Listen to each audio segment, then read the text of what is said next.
الله محبوب صلی الله علیه و آله وسلم یوه ورځ جبریل ورخواته راغی، څه ګوري چې سترګې یې سرې دي. محبوب فرمایي ای جبریل نن خو تا سترګې سرې دي.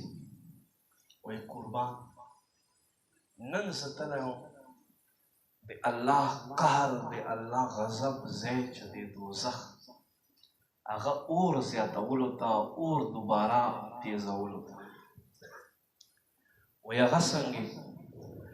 وایي قربان 1000 کاله مخکې دا اور ما تیز کړو سپین شو، بل 1000 کاله اور ما تیز کړو دا سور شو. اوس 0 کلونو نه بعد الله بیا ما ته حکم وکړو چې دا نور هم تیز کا.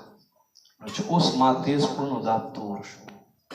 لږ توجه کړه، جهنم دوزخ د الله قهر ځای. لږ توجه کوي ما ته، دوزخ جهنم د الله قهر ځای.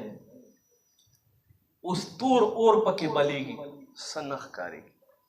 دا دنیا کې چې دا کوم اور ته تا او ما نه شو ټینګېدی، دا اور هم له دې دوزخ اور نه پناه غواړي. وایي یا ربه یو ځل دې ته جدا کړی یم بیا مې مه ورسره کړي.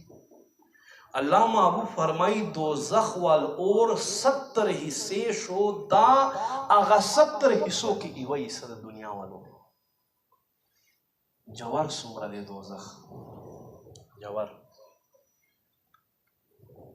ځمکې نه آسمان ته 1500 کاله لار ده، 1500 کاله. خو کله آسمان نه سهار کې مونږ یوه تیږه را خلاصه کړو، ماښام به نه وي چې دا به ځمکې ته ورسي.